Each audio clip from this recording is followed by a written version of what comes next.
ಅನ್ನದ ರೆಸಿಪಿಗಳನ್ನ ಇಷ್ಟಪಡೋರು ಈ ಇನ್ಸ್ಟೆಂಟಾಗಿ ಮಾಡೋ ಕ್ಯಾಪ್ಸಿಕಮ್ ರೈಸ್ನ ಖಂಡಿತ ಇಷ್ಟಪಡ್ತಾರೆ. ಮತ್ತು ಇದು ಒಂದು ಒಳ್ಳೆ ಲಂಚ್ ಬಾಕ್ಸ್ ರೆಸಿಪಿ ಕೂಡ.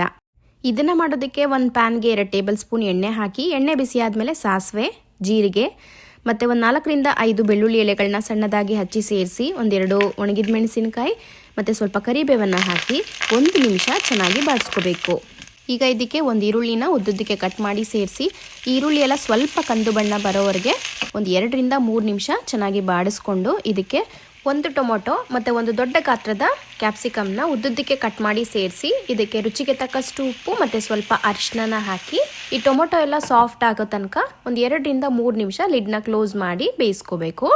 ನೋಡಿ, ಈಗ ಟೊಮೊಟೊ ಎಲ್ಲ ಸಾಫ್ಟ್ ಆಗಿದೆ ಅಲ್ವಾ. ಈಗ ಇದಕ್ಕೆ 1.5 ಟೀ ಸ್ಪೂನ್ ಧನಿಯಾ ಪುಡಿ, 2 ಟೀ ಸ್ಪೂನ್ ಅಚ್ಚ ಖಾರದ ಪುಡಿ ಮತ್ತು ಅರ್ಧ ಟೀ ಸ್ಪೂನ್ ಗರಂ ಮಸಾಲನ ಹಾಕಿ ಇದನ್ನೆಲ್ಲ ಚೆನ್ನಾಗಿ ಮಿಕ್ಸ್ ಮಾಡಿಕೊಂಡು ನೀರನ್ನು ಹಾಕ್ಕೋಬೇಕು. ಒಂದು 1/4 ಕಪ್ ಆಗೋಷ್ಟು ನೀರನ್ನು ಹಾಕ್ಕೋತಾ ಇದ್ದೀನಿ, ಜಾಸ್ತಿ ನೀರನ್ನು ಹಾಕ್ಕೋಬೇಡಿ.